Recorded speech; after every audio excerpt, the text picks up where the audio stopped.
village na pinunta niya.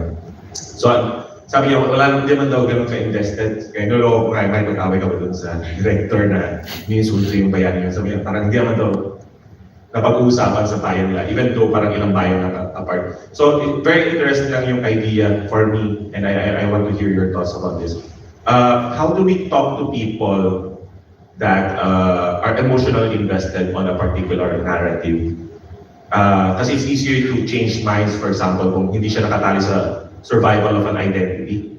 I feel na defensive yung mga tao na ito kasi it's a small town, a small municipality became important in Philippine history na ngayon is undermined na. Their world is being shattered while tayo na sa labas is just a change of objective facts. Kasi it extends also to the questions, for example, nabanggit yung Israel and Palestine. Of course, the fiction of